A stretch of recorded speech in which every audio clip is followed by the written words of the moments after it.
किरपा निधान। चवर छतर तखत दे मालिक साहिब सतगुरु श्री गुरु ग्रंथ साहिब जी दी पावन हजूरी अंदर संध्या दे वेले सजे हुए दीवान विच शोभायमान गुरु रूप गुरु प्यारी खालसा साध संगत जी वडभागी जीव हाँ जिन्हां नूं सतगुरु दी पावन हजूरी अंदर मिल बैठ के गुरु नानक साहब महाराज जी का पावन गुर इतिहास सरवण करन दा सुभाग समा प्राप्त होया है। कवि संतोख सिंह जी दरसा रहे सन। गुरु नानक साहब महाराज सुल्तानपुर लोधी की धरती ते दौलत खां लोधी दे कोल मोदी खाने दे विच नौकरी करते ने। बहुत सारे गरीब गुरदे लोग उन्हां दे कोल मंगण वास्ते आउंदे। गुरु नानक साहब महाराज सबना दियां झोलियां भरदे, किसे नूं अन्न अनाज दे के नवाजदे, किसे नूं वस्त्र दे के नवाजदे। भावें कि मेहता कल्याण दास जी नाराज़ भी हुंदे कि नानक अजाई ही धन गवाई जांदा है, पर भैन नानकी जी आख दिंदे कहंदे वो तुहाडे कोलों ते लै नहीं रिहा, आपे कमाउंदा है। जे उहदे विचों दान पुण्य करदा है ते उहदे विच सानू की दिक्कत है। वो अपनी कमाई दे विचों जे किसी गरीब नूं खवाउंदा ते भले दा काम है। एक दिन जयराम जी दे कोल आण के किसी ने चुगली ला दिती भी तुहाडे सत्कारयोग जिहड़े पत्नी है नानकी जी उन्हां दा जो भरा है नानक जिहड़ा सुल्तानपुर दे विच मोदी खाने दे विच लगा है, वो तो इदां लोकां नूं धन लुटा रहा जिवें कोई वड्डा राजा होवे। ते जे किते पैसे घट गए कल नूं हिसाब किताब गलत हो गया ते फिर दौलत खां लोधी जिहड़ा वो बख्शण नहीं वाला, सानू छड्डेगा नहीं। जयराम जी दे मन अंदर भी एक डर बैठ गया भी सचमुच जेकर कल नूं किते धन घट गया ते बनेगा कि। उन्हें घरे आण के भैन नानकी जी भाव उन्होंने अपनी पत्नी नूं आण के कहा कि नानक जिवें धन लुटा रहा है ये कोई चंगी बात नहीं है, लोग मैनूं गल्लां करदे ने। उस वक्त नानकी जी कहन लगे कहंदे फिर जे धन लुटाई जांदा ते आपां हिसाब करवा लैने आ। जयराम कहन लगे कहंदे नहीं नहीं हिसाब नहीं करवाया जाएगा। नानकी जी आखदे कहंदे मन विच शंका रहना नहीं चाहिदा, शंका जिहड़ा होवे वो दूर कर लेना चाहिदा है। उन्होंने उस वक्त तुलसा एक दासी है उन्होंने गुरु नानक साहब जी दे कोल भेजिया है ते जाके कहा कि जाओ गुरु नानक साहब नूं बुला के लियाओ। गुरु नानक साहब महाराज दे कोल दाए वो जिहड़ी दासी है तुलसा जांदी है ते जाके कहंदी है कि नानकी जी ने सुनेहा भेजिया है। गुरु नानक साहब पुछदे की सुनेहा है ते वो दाई आखदी है, वो जिहड़ी दासी है वो आखदी है कि नानकी जी कहंदे है कि तुहाडे दर्शनां दी मन विच इच्छा है। गुरु नानक साहब महाराज उस वक्त प्रेम दे विच आण के अपने प्यारे साथी नूं नाल लैंदे है ते नानकी जी नूं मिलण वास्ते जांदे है। इतिहास की अगलेरी लड़ी दे विच कवि संतोख सिंह जी की समझाउंदे है, इहदे नाल जुड़न वास्ते आप समूह संगत रसना तो उचारण करियो। सारे आखियो जी सतनाम वाहेगुरु साहिब जी।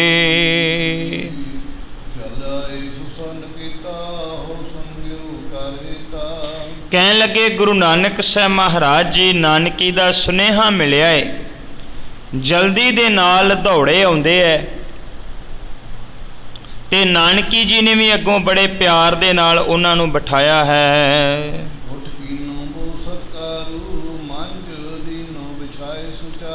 ਕਵੀ ਸੰਤੋਖ ਸਿੰਘ ਕਹਿੰਦੇ ਨੇ ਕਿ ਅੱਗੋਂ ਨਾਨਕੀ ਜੀ ਉੱਠ ਕੇ ਖੜੇ ਹੋ ਗਏ ਸਤਿਕਾਰ ਦੇ ਵਾਸਤੇ, ਤੇ ਬੈਠਣ ਵਾਸਤੇ ਇੱਕ ਸੁੰਦਰ ਪਲੰਘ ਜਿਹੜਾ ਉਹ ਵਿਛਾ ਕੇ ਦਿੱਤਾ ਏ, ਜਿਸ ਦੇ ਉੱਪਰ ਗੁਰੂ ਨਾਨਕ ਸਾਹਿਬ ਮਹਾਰਾਜ ਨੂੰ ਬਿਰਾਜਮਾਨ ਕੀਤਾ ਗਿਆ ਹੈ।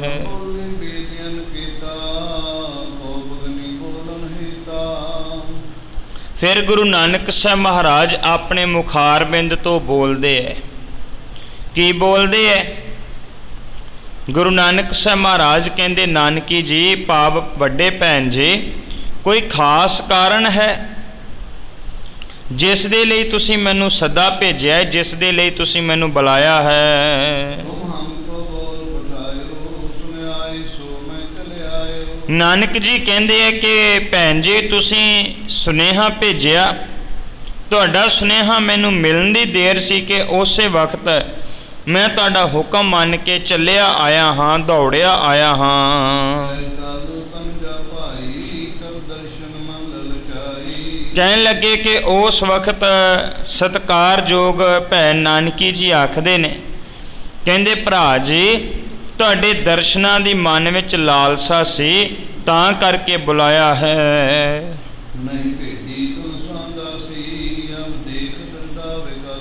ਕਹਿਣ ਲੱਗੇ ਤਾਂ ਕਰਕੇ ਮੈਂ ਤੁਲਸਾ ਦਾਸੀ ਨੂੰ ਤੁਹਾਡੇ ਪਾਸ ਭੇਜਿਆ ਸੀ ਬੁਲਾਉਣ ਵਾਸਤੇ। ਤੁਸੀਂ ਆਏ ਹੋ, ਦਰਸ਼ਨ ਦਿੱਤੇ ਹੈ, ਜਿਹਦੇ ਨਾਲ ਮੇਰਾ ਮਨ ਜਿਹੜਾ ਹੈ ਉਹ ਹੁਣ ਖੜਾਓ ਦੇ ਵਿੱਚ ਆ ਗਿਆ ਹੈ, ਭਾਵ ਬੜਾ ਪ੍ਰਸੰਨ ਹੋਇਆ ਹੈ। ਗੁਰੂ ਨਾਨਕ ਸਾਹਿਬ ਮਹਾਰਾਜ ਕਹਿਣ ਲੱਗੇ, ਕਹਿੰਦੇ ਕਿ ਭੈਣ ਜੀ ਮੇਰੇ ਮਨ ਵਿੱਚ ਤੇ ਇੱਕ ਹੋਰ ਸਵਾਲ ਪੈਦਾ ਹੋ ਗਿਆ ਸੀ, ਮੇਰੇ ਮਨ ਵਿੱਚ ਤੇ ਕੁਝ ਹੋਰ ਹੀ ਵਿਚਾਰ ਜਿਹੜੇ ਉਹ ਪੈਦਾ ਹੋਏ ਸਨ।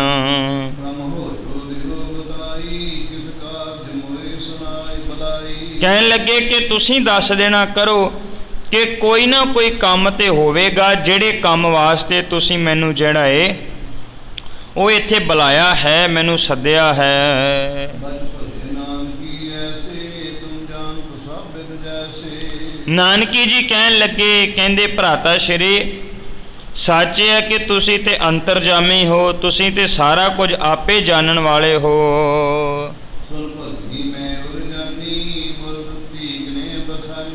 ਕਹਿਣ ਲੱਗੇ ਗੁਰੂ ਨਾਨਕ ਸਾਹਿਬ ਮਹਾਰਾਜ ਆਖਦੇ ਨੇ, ਕਹਿੰਦੇ ਮੈਂ ਤੇ ਸੋਚਿਆ ਸੀ ਕਿ ਹੋ ਸਕਦਾ ਮੇਰੀ ਕਿਸੇ ਨੇ ਚੁਗਲੀ ਕੀਤੀ ਹੋਵੇ, ਤਾਂ ਕਰਕੇ ਜਿਹੜਾ ਉਹ ਮੈਨੂੰ ਬੁਲਾਇਆ ਗਿਆ ਹੋਵੇ। ਕਹਿਣ ਲੱਗੇ ਵੀ ਜੇਕਰ ਕਿਸੇ ਨੇ ਚੁਗਲੀ ਕੀਤੀ ਹੈ ਤਾਂ ਉਹਦਾ ਵੀ ਹਿਸਾਬ ਕਿਤਾਬ ਕਰਨਾ ਹੈ, ਤੇ ਕਰ ਲਵੋ, ਮੈਨੂੰ ਕਿਸੇ ਗੱਲ ਦੀ ਕੋਈ ਚਿੰਤਾ ਨਹੀਂ ਹੈ। ਕਹਿਣ ਲੱਗੇ ਕਿ ਬਿਨਾਂ ਦੇਰੀ ਕੀਤਿਆਂ ਹੀ ਇਹ ਸਾਰੇ ਦਾ ਸਾਰਾ ਲੇਖਾ ਜਿਹੜਾ ਨਾ ਉਹ ਕਰਵਾ ਲਵੋ, ਪਤਾ ਲੱਗ ਜਾਏਗਾ ਬਾਅਦ ਘਾਟ ਕੀ ਨਿਕਲਦੀ ਹੈ। ਗੁਰੂ ਨਾਨਕ ਸਾਹਿਬ ਮਹਾਰਾਜ ਕਹਿੰਦੇ ਨਾਲੇ ਮਨ ਵਿੱਚ ਪਿਆ ਹੋਇਆ ਸ਼ੰਕਾ ਜਿਹੜਾ ਹੈ ਨਾ ਉਹ ਵੀ ਮਿਟ ਜਾਵੇਗਾ, ਨਾਲੇ ਹਿਸਾਬ ਕਿਤਾਬ ਦਾ ਪਤਾ ਲੱਗ ਜਾਵੇਗਾ। ਇਸ ਕਰਕੇ ਇੱਕ ਵਾਰ ਲੇਖਾ ਜਿਹੜਾ ਹੈ, ਹਿਸਾਬ ਜਿਹੜਾ ਹੈ ਉਹ ਕਰਵਾ ਲੈਣਾ ਚਾਹੀਦਾ ਹੈ। ਨਾਨਕੀ ਜੀ ਕਹਿਣ ਲੱਗੇ, ਕਹਿੰਦੇ ਵੀਰ ਜੀ ਤੁਹਾਨੂੰ ਕੋਈ ਵੀ ਜਿਹੜਾ ਵਾ ਉਹ ਸ਼ੱਕ ਕਰਨ ਦੀ ਲੋੜ ਨਹੀਂ। ਉਹਨਾਂ ਨੇ ਦਿਲਾਸਾ ਦਿੱਤਾ, ਭਰੋਸਾ ਦਿੱਤਾ ਕਿ ਤੁਹਾਨੂੰ ਮਨ ਵਿੱਚ ਕੋਈ ਵੀ ਐਸਾ ਵਿਚਾਰ ਲਿਆਉਣ ਦੀ ਲੋੜ ਨਹੀਂ ਹੈ।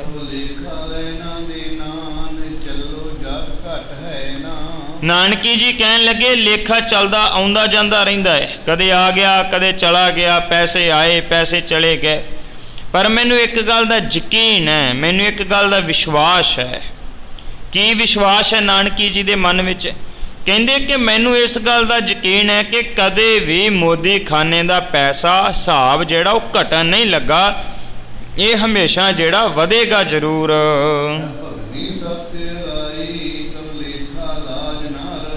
ਕਹਿਣ ਲੱਗੇ ਗੁਰੂ ਨਾਨਕ ਸਾਹਿਬ ਮਹਾਰਾਜ ਫਿਰ ਆਖਦੇ ਹੈ, ਕਹਿੰਦੇ ਭੈਣ ਜੀ ਤੁਸੀਂ ਬਿਲਕੁਲ ਠੀਕ ਆਖਿਆ ਹੈ, ਸਾਨੂੰ ਲੇਖਾ ਕਰਨ ਦੇ ਵਿੱਚ ਕੀ ਸ਼ਰਮ ਹੈ, ਸਾਨੂੰ ਹਿਸਾਬ ਕਰਾਉਣ ਦੇ ਵਿੱਚ ਕਿਸ ਗੱਲ ਦੀ ਕੋਈ ਦਿੱਕਤ ਹੋ ਸਕਦੀ ਹੈ, ਜਦੋਂ ਮਰਜ਼ੀ ਕੋਈ ਹਿਸਾਬ ਜਿਹੜਾ ਕਰਵਾ ਲੈਣਾ ਕਰੇ। ਗੁਰੂ ਨਾਨਕ ਸਾਹਿਬ ਮਹਾਰਾਜ ਕਹਿੰਦੇ ਦੇਰ ਕਾਹਤੋਂ ਕਰਨੀ ਹੈ, ਆਓ ਹੁਣੇ ਆਪਾਂ ਸਾਰਾ ਜਿਹੜਾ ਮੋਦੀਖਾਨੇ ਦਾ ਹਿਸਾਬ ਕਿਤਾਬ ਹੈ ਉਹਨੂੰ ਨਿਬੇੜ ਲੈਣਾ ਕਰਦੇ ਹਾਂ। ਮਨ ਸੰਸੇ ਜਾਏ ਨਿਵਾਰਾ ਹੈ ਦੂਤਨ ਕਾਮ ਵਿਕਾਰਾ। ਗੁਰਦੇਵ ਪਿਤਾ ਗੁਰੂ ਨਾਨਕ ਸਾਹਿਬ ਕਹਿੰਦੇ ਨੇ ਨਾਲੇ ਸ਼ੱਕ ਖਤਮ ਹੋ ਜਾਊਗਾ, ਹਿਸਾਬ ਕਿਤਾਬ ਵੀ ਹੋ ਜਾਊਗਾ, ਪਤਾ ਲੱਗ ਜੂ ਘਾਟਾ ਨਿਕਲਦਾ ਵਾਧਾ ਨਿਕਲਦਾ ਹੈ।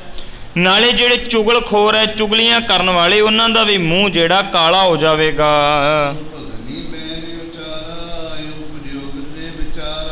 ਇੱਦਾਂ ਫਿਰ ਜਦੋਂ ਗੁਰੂ ਨਾਨਕ ਸਾਹਿਬ ਮਹਾਰਾਜ ਨੇ ਕਿਹਾ ਤੇ ਨਾਨਕੀ ਜੀ ਕਹਿੰਦੇ ਠੀਕ ਹੈ, ਜੋ ਤੁਹਾਡੇ ਮਨ ਵਿੱਚ ਵਿਚਾਰ ਪੈਦਾ ਹੋਏ ਉਹ ਠੀਕ ਹਨ, ਆਪਾਂ ਲੇਖਾ ਜਿਹੜਾ ਉਹ ਸੱਚਮੁੱਚ ਕਰਵਾ ਲਵਾਂਗੇ।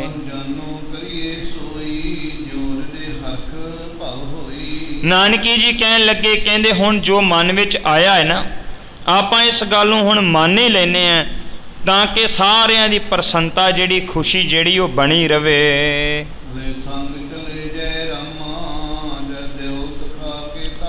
ਗੁਰੂ ਨਾਨਕ ਸਾਹਿਬ ਮਹਾਰਾਜ ਨਾਲ ਜੈ ਰਾਮ ਜੀ ਨੂੰ ਲੈਂਦੇ ਹੈ, ਭਾਵ ਆਪਣੇ ਸਤਿਕਾਰਯੋਗ ਭਾਈਏ ਜੀ ਨੂੰ ਲੈਂਦੇ ਹੈ ਤੇ ਦੌਲਤ ਖਾਂ ਲੋਧੀ ਦੇ ਘਰ ਵਾਲੇ ਪਾਸੇ ਨੂੰ, ਉਹਦੇ ਮਹਿਲ ਵਾਲੇ ਪਾਸੇ ਨੂੰ ਤੁਰ ਪੈਂਦੇ ਹਨ।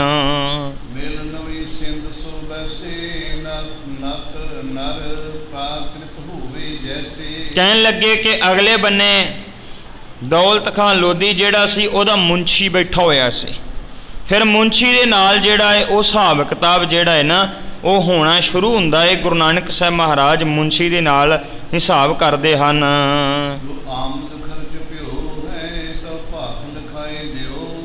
ਗੁਰੂ ਨਾਨਕ ਸਾਹਿਬ ਮਹਾਰਾਜ ਨੇ ਜਿੰਨੀ ਵੀ ਆਮਦਨ ਸੀ ਉਹ ਵੀ ਲਿਖਵਾ ਦਿੱਤੀ, ਜਿੰਨਾ ਖਰਚਾ ਸੀ ਉਹ ਵੀ ਲਿਖਵਾ ਦਿੱਤਾ। ਹਿਸਾਬ ਤਾਂ ਹੀ ਹੋ ਸਕਦਾ ਹੈ ਆਮਦਨ ਤੇ ਖਰਚਾ ਦੋਵੇਂ ਚੀਜ਼ਾਂ, ਜਦੋਂ ਦੋਵੇਂ ਚੀਜ਼ਾਂ ਗੁਰੂ ਨਾਨਕ ਸਾਹਿਬ ਮਹਾਰਾਜ ਜੀ ਨੇ ਮੁੰਸ਼ੀ ਦੇ ਸਾਹਮਣੇ ਰੱਖੀਆਂ ਹਨ। ਕਹਿੰਦੇ 3 ਮਹੀਨਿਆਂ ਦਾ ਹਿਸਾਬ ਕਿਤਾਬ ਕੀਤਾ ਗਿਆ। 3 ਮਹੀਨਿਆਂ ਬਾਅਦ ਜਦੋਂ ਹਿਸਾਬ ਹੁੰਦਾ ਏ ਤੇ ਕੀ ਕੁਝ ਘਾਟਾ ਜਾਂ ਵਾਧਾ ਨਿਕਲਦਾ ਹੈ, ਗੁਰੂ ਨਾਨਕ ਸਾਹਿਬ ਮਹਾਰਾਜ ਜੀ ਮੁੰਸ਼ੀ ਦੇ ਨਾਲ ਉਹਦਾ ਹਿਸਾਬ ਕਰ ਰਹੇ ਹਨ।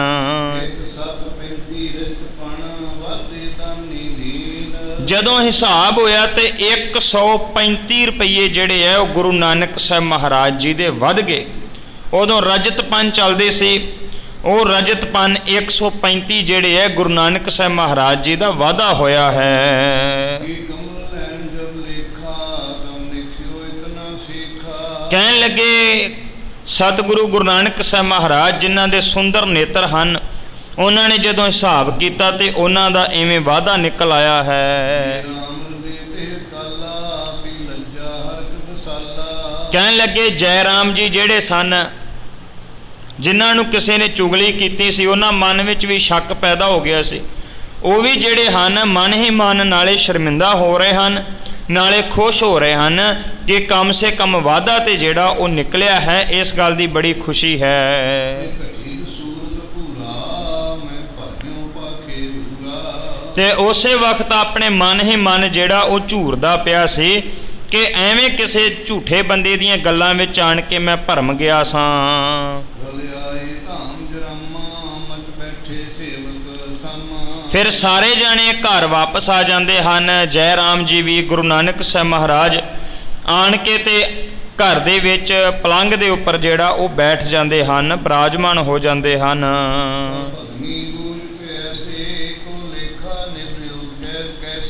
ਨਾਨਕੀ ਜੀ ਆਖਦੇ ਨੇ, ਕਹਿੰਦੇ ਵੀ ਲੇਖਾ ਕਰ ਆਇਓ, ਹਿਸਾਬ ਕਰ ਆਇਓ, ਕੀ ਹਿਸਾਬ ਨਿਬੜਿਆ ਹੈ ਤੁਹਾਡਾ? ਉਹ ਜਿਹੜਾ ਹਿਸਾਬ ਨਿਬੜਿਆ ਉਹ ਮੈਨੂੰ ਵੀ ਦੱਸਣਾ ਕਰੋ।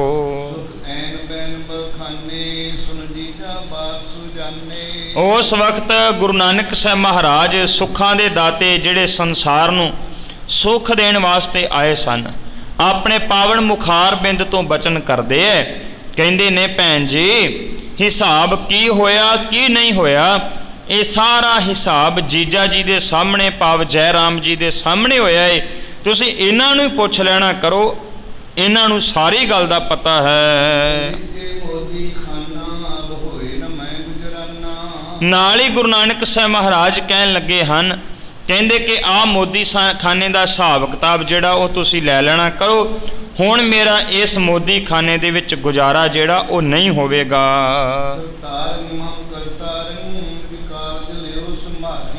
ਕਰਤਾਰ ਕਰਤਾਰ ਮੈਂ ਤੇ ਕਰਤਾਰ ਪਰਮਾਤਮਾ ਪਰਮੇਸ਼ਰ ਨੂੰ ਜਪਣਾ ਹੈ, ਤੇ ਆ ਜਿਹੜਾ ਤੁਸੀਂ ਸਾਰਾ ਕੰਮਕਾਰ ਹੈ ਇਹ ਸੰਭਾਲ ਲਵੋ।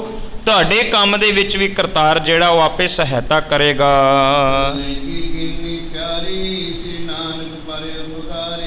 ਫਿਰ ਗੁਰੂ ਨਾਨਕ ਸਾਹਿਬ ਮਹਾਰਾਜ ਨੇ ਇਹ ਗੱਲ ਕਹਿ ਕੇ ਵੀ ਤੁਸੀਂ ਆਪੇ ਮੋਦੀਖਾਨਾ ਜਿਹੜਾ ਉਹ ਸੰਭਾਲ ਲੈਣਾ ਕਰੋ, ਮੈਂ ਤੇ ਇਹਨੂੰ ਜਿਹੜਾ ਉਹ ਚਲਾ ਨਹੀਂ ਸਕਦਾ, ਮੇਰਾ ਗੁਜ਼ਾਰਾ ਨਹੀਂ ਹੋਵੇਗਾ। ਗੁਰੂ ਨਾਨਕ ਸਾਹਿਬ ਮਹਾਰਾਜ ਨੇ ਘਰ ਦੇ ਵਿੱਚੋਂ ਤੁਰਨ ਦੀ ਤਿਆਰੀ ਕੀਤੀ ਹੈ।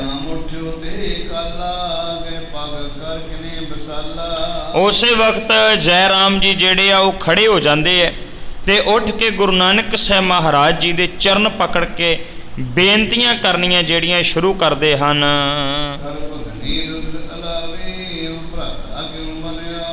ਕਹਿਣ ਲੱਗੇ ਕਿ ਨਾਨਕੀ ਜਿਹੜੇ ਸਨ ਗੁਰੂ ਨਾਨਕ ਸਾਹਿਬ ਮਹਾਰਾਜ ਜੀ ਦੇ ਸਤਿਕਾਰਯੋਗ ਵੱਡੇ ਭੈਣ ਜੀ, ਉਹ ਵੀ ਜਿਹੜੇ ਹਨ ਉਹ ਬੇਨਤੀ ਕਰਨ ਲੱਗੇ ਹਨ ਤੇ ਆਖਦੇ ਨੇ ਕਿ ਤੁਸੀਂ ਸਾਨੂੰ ਛੱਡ ਕੇ ਜਿਹੜਾ ਉਹ ਨਾ ਜਾਵੋ।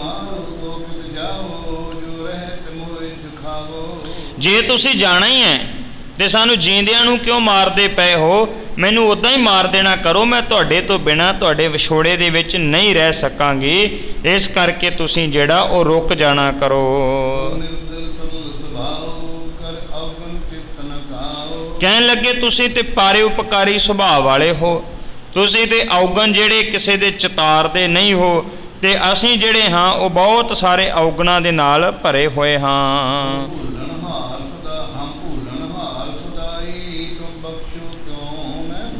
ਨਾਨਕੀ ਜੀ ਕਹਿੰਦੇ ਆ ਕਿ ਭਰਾਤਾ ਸ਼੍ਰੀ ਵੀਰ ਜੀ, ਅਸੀਂ ਤੇ ਹਮੇਸ਼ਾ ਭੁੱਲਣਹਾਰ ਹਾਂ, ਅਸੀਂ ਤੇ ਹਮੇਸ਼ਾ ਜਿਹੜਾ ਉਹ ਮਾੜਾ ਚੰਗਾ ਵਿਚਾਰ ਸਕਦੇ ਹਾਂ, ਪਰ ਤੁਸੀਂ ਤੇ ਬਖਸ਼ਣਹਾਰ ਹੋ ਨਾ।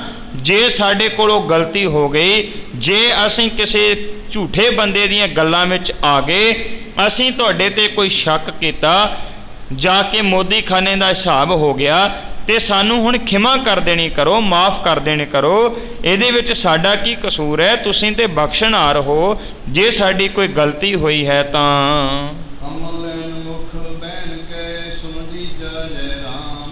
ਇੱਦਾਂ ਕਰਕੇ ਫਿਰ ਗੁਰੂ ਨਾਨਕ ਸਾਹਿਬ ਮਹਾਰਾਜ ਦੇ ਸਨਮੁਖ ਹੋ ਕੇ ਜੈ ਰਾਮ ਜੀ ਜਿਹੜੇ ਹਨ ਉਹ ਵੀ ਕਹਿਣ ਲੱਗੇ ਹਨ,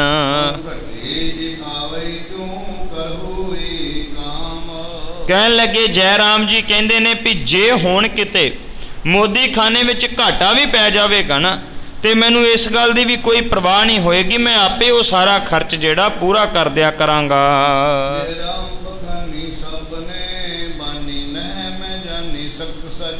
ਜੈ ਰਾਮ ਜੀ ਕਹਿਣ ਲੱਗੇ, ਕਹਿੰਦੇ ਅਸਲ ਵਿੱਚ ਹੇ ਗੁਰੂ ਨਾਨਕ ਸਾਹਿਬ ਮਹਾਰਾਜ, ਮੈਂ ਤੁਹਾਡੀਆਂ ਸ਼ਕਤੀਆਂ ਨੂੰ, ਤੁਹਾਡੀ ਕਲਾ ਨੂੰ, ਤੁਹਾਡੀ ਤਾਕਤ ਨੂੰ ਜਾਣਦਾ ਸੀ, ਪਰ ਤੁਹਾਡੇ ਵਿੱਚ ਇੰਨੀ ਉਹ ਜ਼ਿਆਦਾ ਤਾਕਤ ਹੈ, ਇਸ ਗੱਲ ਦਾ ਮੈਨੂੰ ਅੰਦਾਜ਼ਾ ਨਹੀਂ ਸੀ ਵੀ ਤੁਸੀਂ ਕਿੰਨੀਆਂ ਕੁ ਜ਼ਿਆਦੀਆਂ ਤਾਕਤਾਂ ਦੇ ਮਾਲਕ ਹੋ, ਮੈਨੂੰ ਇੰਨਾ ਨਹੀਂ ਸੀ ਪਤਾ।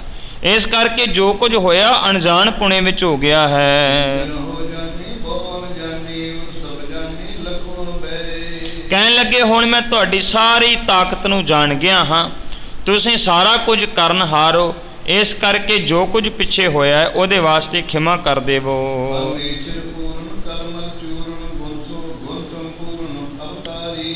ਕਹਿਣ ਲੱਗੇ ਤੁਸੀਂ ਜਿਹੜੇ ਉਹ ਕਲਯੁਗ ਦੇ ਵਿੱਚ ਪਰਮਾਤਮਾ ਸਰੂਪ ਹੋ, ਪਾਪਾਂ ਦਾ ਨਾਸ਼ ਕਰ ਦੇਣ ਵਾਲੇ ਹੋ, ਮਨੁੱਖ ਦੇ ਅੰਦਰ ਦੀ ਲੱਗੀ ਹੋਈ ਪਾਪਾਂ ਦੀ ਮੈਲ ਜਿਹੜੀ ਕੱਟਣ ਵਾਲੇ ਹੋ, ਭਾਵ ਤੁਸੀਂ ਪੂਰਨ ਪੁਰਸ਼ ਹੋ।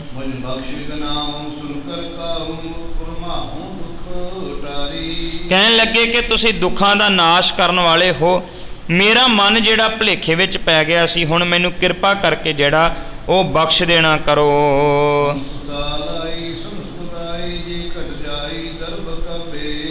ਨਾਨਕੀ ਜੀ ਵੀ ਕਹਿਣ ਲੱਗੇ, ਕਹਿੰਦੇ ਕਿ ਵੀਰ ਜੀ, ਜੇਕਰ ਕਿਤੇ ਧਨ ਘੱਟ ਵੀ ਜਾਇਆ ਕਰੇਗਾ ਤੇ ਅਸੀਂ ਜਿੱਥੋਂ ਮਰਜ਼ੀ ਪੂਰਾ ਕਰੀਏ ਆਪੇ ਕਰ ਲਿਆ ਕਰਾਂਗੇ।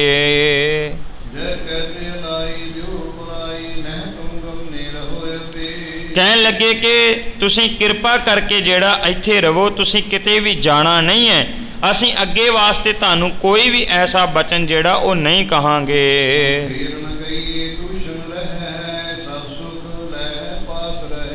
ਕਹਿਣ ਲੱਗੇ ਤੁਸੀਂ ਸਾਡੇ ਕੋਲ ਰਹੋ, ਜਿਹਦੇ ਕਰਕੇ ਅਸੀਂ ਤੁਹਾਡੇ ਦਰਸ਼ਨ ਕਰ ਕਰਕੇ ਬਹੁਤ ਸਾਰੇ ਸੁੱਖ ਜਿਹੜੇ ਹੈ ਨਾ ਉਹ ਪ੍ਰਾਪਤ ਕਰ ਸਕੀਏ। ਅਸੀਂ ਤੁਹਾਡੇ ਦਰਸ਼ਨ ਕਰਕੇ ਜਿਹੜੇ ਉਹ ਸੁੱਖਾਂ ਦੀ ਪ੍ਰਾਪਤੀ ਕਰਦੇ ਹਾਂ। ਨਾਨਕੀ ਜੀ ਕਹਿੰਦੇ ਨੇ, ਕਹਿੰਦੇ ਵੀਰ ਜੀ ਕਿਰਪਾ ਕਰਕੇ ਜੇ ਮਨ ਵਿੱਚ ਤੁਹਾਡੇ ਕੋਈ ਗੁੱਸਾ ਹੈ ਤੇ ਉਸ ਗੁੱਸੇ ਨੂੰ ਜਿਹੜਾ ਉਹ ਛੱਡ ਦੇਣਾ ਕਰੋ ਤੇ ਸਾਨੂੰ ਵਿਛੋੜਾ ਪਾ ਕੇ ਜਿਹੜਾ ਉਹ ਨਾ ਜਾਵੋ, ਭਾਵ ਕਿਤੇ ਹੋਰ ਨਾ ਜਾਓ। ਅਸੀਂ ਤੁਹਾਡੇ ਵਿਛੋੜੇ ਤੋਂ ਬਿਨਾ, ਤੁਹਾਡੇ ਤੋਂ ਬਿਨਾ ਜਿਹੜਾ ਉਹ ਰਹਿ ਨਹੀਂ ਸਕਾਂਗੇ। ਕਹਿਣ ਲੱਗੇ ਉਸੇ ਵਕਤ ਕੋਲ ਜਿਹੜਾ ਗੁਰੂ ਨਾਨਕ ਸਾਹਿਬ ਮਹਾਰਾਜ ਜੀ ਦਾ ਸਾਥੀ ਖੜਾ ਸੀ, ਉਸ ਵਕਤ ਉਹ ਜਿਹੜਾ ਸਾਥੀ ਹੈ ਨਾ, ਉਹਨੇ ਵੀ ਗੁਰੂ ਨਾਨਕ ਸਾਹਿਬ ਮਹਾਰਾਜ ਨੂੰ ਬੇਨਤੀ ਕੀਤੀ ਹੈ ਕਿ ਇਹ ਜਿਹੜੇ ਤੁਹਾਡੇ ਸਤਿਕਾਰਯੋਗ ਭੈਣ ਜੀ ਤੇ ਨਾਲ ਭਾਈਆ ਜ਼ੈ ਰਾਮ ਜੀ ਇੰਨੀਆਂ ਬੇਨਤੀਆਂ ਕਰ ਰਹੇ ਹਨ, ਇਹਨਾਂ ਦੀਆਂ ਬੇਨਤੀਆਂ ਜਿਹੜੀਆਂ ਨੇ ਉਹ ਪ੍ਰਵਾਨ ਕਰ ਲੈਣੀਆਂ ਕਰੋ। ਜਨ ਕਰਨਾ ਕਰ ਸਭ ਜਗ ਠਾਕਰ, ਗਿਆਨ ਦੇਵਾ ਕਰ ਭੁਜ ਭਾਰੀ। ਕਹਿਣ ਲੱਗੇ ਤੁਸੀਂ ਸਾਰੀਆਂ ਤਾਕਤਾਂ ਦੇ ਮਾਲਕ ਹੋ, ਸਾਰੀਆਂ ਸ਼ਕਤੀਆਂ ਦੇ ਮਾਲਕ ਹੋ, ਤੁਸੀਂ ਸਾਰਾ ਕੁਝ ਕਰਨ ਦੇ ਸਮਰੱਥ ਹੋ। ਇਸ ਕਰਕੇ ਤੁਸੀਂ ਕਿਰਪਾ ਕਰੋ, ਇਹਨਾਂ ਆਪਣੇ ਦੋਵਾਂ ਹੀ ਭੈਣ ਔਰ ਭਾਈਆ ਦੇ ਉੱਪਰ ਕਿਰਪਾ ਕਰ ਦੇਣੀ ਕਰੋ। ਇਹਨਾਂ ਦੀ ਪਿਛਲੀ ਜਿਹੜੀ ਭੁੱਲ ਹੈ ਉਹਨੂੰ ਬਖਸ਼ ਦੇਣਾ ਕਰੋ।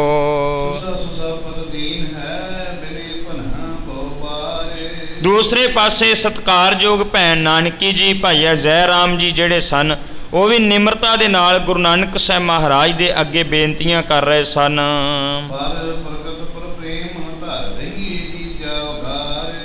ਕਹਿਣ ਲੱਗੇ ਕਿ ਬੜੇ ਪਿਆਰ ਦੇ ਵਿੱਚ ਆਣ ਕੇ ਗੁਰੂ ਨਾਨਕ ਸਾਹਿਬ ਮਹਾਰਾਜ ਦੇ ਚਰਨ ਪਕੜ ਕੇ ਕਹਿ ਰਹੇ ਸਨ ਕਿ ਸਤਿਗੁਰੂ ਕਿਰਪਾ ਕਰਕੇ ਤੁਸੀਂ ਸਾਡੇ ਘਰ ਦੇ ਵਿੱਚ ਰਹੋ, ਕਿਤੇ ਵੀ ਜਾਓ ਨਾ।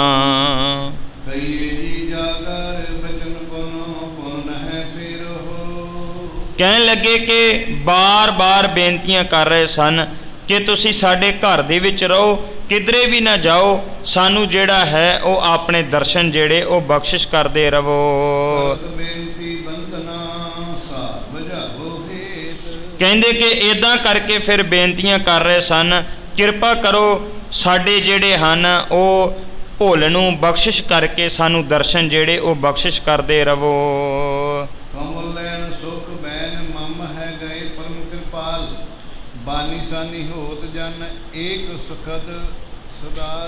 ਕਹਿੰਦੇ ਫਿਰ ਗੁਰੂ ਨਾਨਕ ਸਾਹਿਬ ਮਹਾਰਾਜ ਜੀ ਜਿਹੜੇ ਹਨ ਦਇਆ ਦੇ ਘਰ ਵਿੱਚ ਆਉਂਦੇ ਹਨ।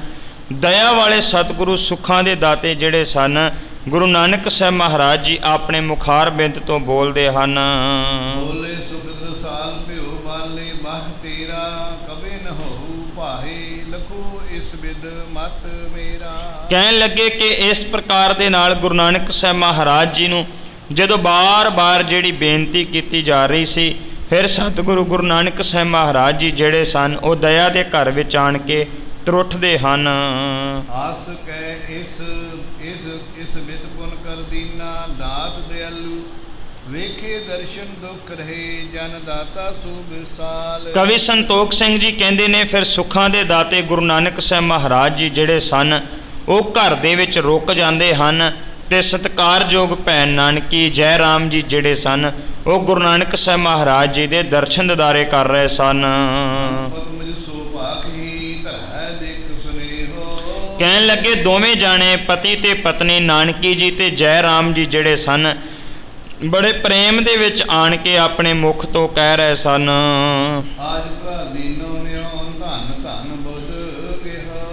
ਕਹਿਣ ਲੱਗੇ ਗੁਰੂ ਨਾਨਕ ਸਾਹਿਬ ਮਹਾਰਾਜ ਜੀ ਨੂੰ ਧੰਨ ਧੰਨ ਕਹਿ ਰਹੇ ਸਨ, ਆਪ ਜੀ ਧੰਨ ਹੋ।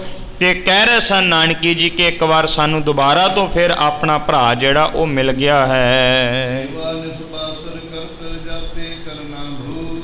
ਕਹਿੰਦੇ ਦਿਨ ਰਾਤ ਫਿਰ ਗੁਰੂ ਨਾਨਕ ਸਾਹਿਬ ਮਹਾਰਾਜ ਜੀ ਦੀ ਸੇਵਾ ਕਰ ਰਹੇ ਸਨ ਤੇ ਬਹੁਤ ਪਿਆਰ ਦੇ ਵਿੱਚ ਆਣ ਕੇ ਸੇਵਾ ਕਰਕੇ ਸਤਿਗੁਰੂ ਦੀ ਕਿਰਪਾ ਦ੍ਰਿਸ਼ਟੀ ਦੇ ਪਾਤਰ ਬਣ ਰਹੇ ਸਨ। ਸਤਿਗੁਰੂ ਗੁਰੂ ਨਾਨਕ ਸਾਹਿਬ ਮਹਾਰਾਜ ਜੀ ਦੇ ਪ੍ਰਤੀ ਉਹਨਾਂ ਦੇ ਮਨ ਵਿੱਚ ਹੁਣ ਸ਼ਰਧਾ ਪੈਦਾ ਹੋ ਚੁੱਕੀ ਸੀ। ਸਾਰੇ ਮਨ ਦੇ ਜਿਹੜੇ ਭਰਮ ਸਨ ਉਹ ਦੂਰ ਹੋ ਚੁੱਕੇ ਸਨ। ਕਹਿਣ ਲੱਗੇ ਗੁਰੂ ਨਾਨਕ ਸਾਹਿਬ ਮਹਾਰਾਜ ਜਿਹੜੇ ਸਨ ਉਹ ਦਿਨ ਰਾਤ ਪ੍ਰਸੰਨਤਾ ਦੇ ਨਾਲ ਜਦੋਂ ਘਰ ਵਿੱਚ ਰਹਿੰਦੇ ਪਏ ਸਨ ਤੇ ਹਰ ਪ੍ਰਕਾਰ ਦੀ ਖੁਸ਼ੀ ਜਿਹੜੀ ਹੈ ਉਹ ਸਾਰੇ ਘਰ ਦੇ ਵਿੱਚ ਪ੍ਰਾਪਤ ਹੋ ਰਹੀ ਸੀ।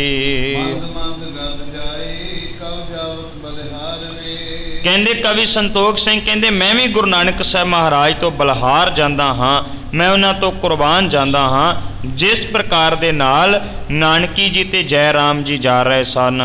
ਵੇਖੇ ਤੇ ਜੋ ਸੇਖ ਦੀਨੋ ਦੌਲਤ ਖਾਨ ਧਨ। ਜਿਹੜੇ ਪੈਸੇ ਗੁਰੂ ਨਾਨਕ ਸਾਹਿਬ ਮਹਾਰਾਜ ਜੀ ਦੇ ਵਾਧੂ ਬਚੇ ਸਨ ਉਹ ਦੌਲਤ ਖਾਨ ਲੋਧੀ ਨੇ ਗੁਰੂ ਨਾਨਕ ਸਾਹਿਬ ਮਹਾਰਾਜ ਜੀ ਨੂੰ ਦੇ ਦਿੱਤੇ ਹਨ। ਗੁਰਦੇਵ ਸੇਖ ਦੇ 17 ਸੈਨਿਕ। ਕਹਿਣ ਲੱਗੇ ਕਿ ਨਾਲੇ ਆਪਣੇ ਵੱਲੋਂ ਦੌਲਤ ਖਾਨ ਲੋਧੀ ਨੇ ਹੋਰ 1700 ਰੁਪਏ ਜਿਹੜੇ ਹਨ ਉਹ ਗੁਰੂ ਨਾਨਕ ਸਾਹਿਬ ਮਹਾਰਾਜ ਨੂੰ ਇੱਕ ਇਨਾਮ ਵਜੋਂ ਜਿਵੇਂ ਕਹਿ ਸਕੀਏ ਉਹ ਦਿੱਤੇ ਹਨ। ਕਹਿਣ ਲੱਗੇ ਕਿ ਸਾਰੇ ਹੀ ਹਿੰਦੂ ਤੇ ਮੁਸਲਮਾਨ ਮਿਲ ਕੇ ਗੁਰੂ ਨਾਨਕ ਸਾਹਿਬ ਮਹਾਰਾਜ ਨੂੰ ਨਾਲੇ ਵਧਾਈਆਂ ਦੇ ਰਹੇ ਸਨ, ਨਾਲੇ ਗੁਰੂ ਨਾਨਕ ਸਾਹਿਬ ਮਹਾਰਾਜ ਜੀ ਦੀ ਪ੍ਰਸ਼ੰਸਾ ਜਿਹੜੀ ਹੈ ਉਹ ਕਰ ਰਹੇ ਸਨ। ਗੁਰੂ ਨਾਨਕ ਸਾਹਿਬ ਮਹਾਰਾਜ ਜੀ ਦਾ ਸਨਮਾਨ ਸਾਰੇ ਦੇ ਸਾਰੇ ਸੁਲਤਾਨਪੁਰ ਦੇ ਵਿੱਚ ਹੁੰਦਾ ਪਿਆ ਸੀ।